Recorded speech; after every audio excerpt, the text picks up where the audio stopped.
Bismillahirrahmanirrahim. Assalamualaikum warahmatullahi wabarakatuh. Salam semangat untuk anak-anak semuanya. Alhamdulillah, di pertemuan kali ini kita masih bisa dipertemukan dalam pelajaran kita, yaitu pelajaran fikih. Oke, sebelum kita mulai pelajaran kita, mari kita berdoa terlebih dahulu. Kita sebagai seorang muslim, wajib bagi kita untuk melaksanakan ibadah, khususnya sholat. Nah, sebelum melaksanakan sholat, ada beberapa hal yang harus kita perhatikan di sini. Coba kita cermati gambar-gambar berikut ya. Nah, setelah kalian cermati gambar-gambar tersebut, kira-kira apa yang ada dalam pikiran kalian? Ya, materi kita kali ini ada kaitannya dengan gambar-gambar tersebut. Kira-kira apa ya? Materi kita hari ini adalah tentang toharoh. Nah, materi kita hari ini toharoh dari najis dan hadas. Baiklah, sebelumnya kita akan memahami pengertian dari toharoh itu sendiri, najis dan hadas. Toharoh adalah membersihkan diri, pakaian, tempat, dan benda-benda lain dari hadas dan najis dengan tata cara yang ditentukan syariat Islam. Nah, di sini misalnya kita pergi ke masjid untuk melaksanakan sholat. Sebelum melaksanakan sholat, kita melakukan wudhu.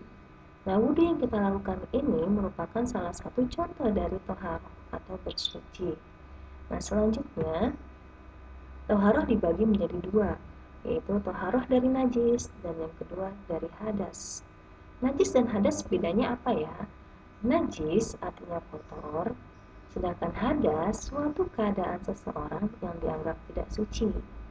Baik, sekarang yang akan kita pelajari terlebih dahulu adalah tentang najis. Najis di sini dibagi menjadi tiga macam. Yang pertama najis mukhafafah, yang kedua najis mutawasitoh, dan yang ketiga najis mughaladoh. Najis mukhafafah adalah najis yang ringan.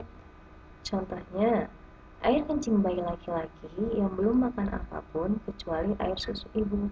Nah, misalkan anak-anak di rumah punya adik yang umurnya masih sebulan 2 bulan, yang kemudian habis itu pipis kena tangan kalian, berarti kalian terkena najis mukhafafah dan harus bersuci terlebih dahulu sebelum melaksanakan ibadah. Bagaimana cara bersucinya? Cukup kalian percikan air ke bagian yang terkena najis sampai bersih. Kemudian yang kedua, najis mutawasitoh atau najis yang sedang.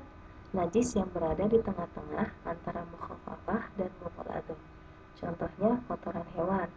Misalnya kita sedang dalam perjalanan menuju masjid, di tengah jalan kita menginjak kotoran hewan, maka kita terkena najis mutawasitoh. Kita harus bersuci terlebih dahulu dengan cara dibilas dengan air kotoran tadi sampai hilang semua sifat, bau, warna, dan rupanya.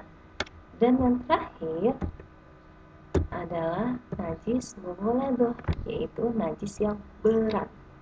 Najis ini contohnya adalah air liur anjing. Misalnya kita naudzubillah terkena air liur anjing, maka wajib bagi kita membersihkannya dengan 7 kali bilasan air, yang mana salah satu dari bilasannya dicampur dengan tanah.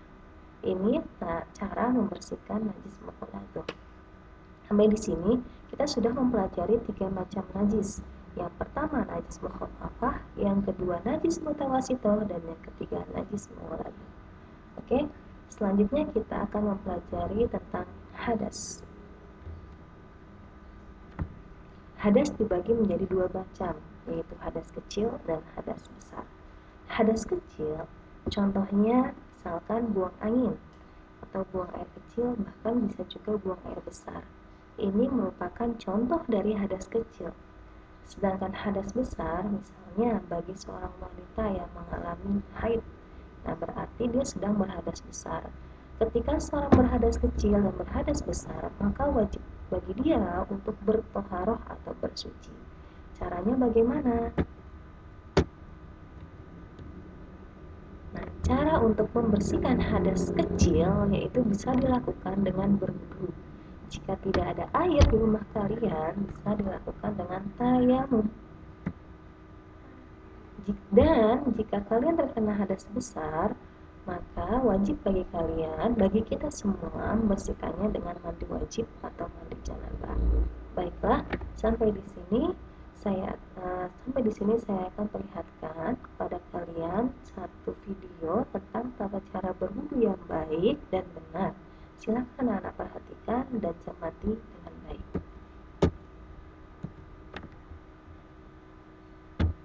Teman-teman, begini cara wudhu yang benar. Pertama, membaca bismillah sambil mencuci kedua telapak tangan sebanyak 3 kali. Setelah itu berkumur sebanyak 3 kali. Dan setelah itu, menghirup air ke dalam hidung, lalu mengeluarkannya. Dilakukan sebanyak 3 kali. Membaca niat. Nawaitul wudu'a li raf'il hadatsil asghari fardhan lillahi ta'ala. Saat membaca niat, bersama-sama dengan membasuh wajah dan meratakan air ke wajah dilakukan sebanyak 3 kali. Selanjutnya, membasuh tangan kanan sampai siku sebanyak 3 kali, dilanjutkan tangan kiri sampai siku sebanyak 3 kali. Setelah itu mengusap kepala sebanyak 3 kali. Dilanjutkan mengusap telinga sebanyak 3 kali. Yang terakhir adalah membasuh kaki kanan sampai mata kaki 3 kali. Lalu dilanjutkan kaki kiri sampai mata kaki sebanyak 3 kali juga. Setelah selesai berwudu, kita disunahkan mengangkat tangan agak tinggi, menghadap kiblat sambil membaca doa. Asyhadu an la ilaha illallah wahdahu la syarikalah wa asyhadu anna Muhammadan abduhu wa rasuluh. Allahumma ij'alni minat tawwabin waj'alni minal mutatahhirin waj'alni min ibadikas salihin. Amin. Dan jangan lupa, semua rukun wudhu harus dilakukan dengan tertib atau berurutan. Oke, baik. Sudah jelas tata cara bagaimana berwudu yang baik, yang pastinya dilakukannya dengan tertib dari awal sampai akhir. Oke. Sampai di sini selesai materi kita. Kurang lebihnya saya mohon maaf. Saya berharap anak-anak belajar dengan baik di rumah. Tetap jaga kesehatan, tetap jaga kondisi. Praktekkan apa yang sudah kita pelajari hari ini. Syukurlah jami'an. Assalamualaikum warahmatullahi wabarakatuh.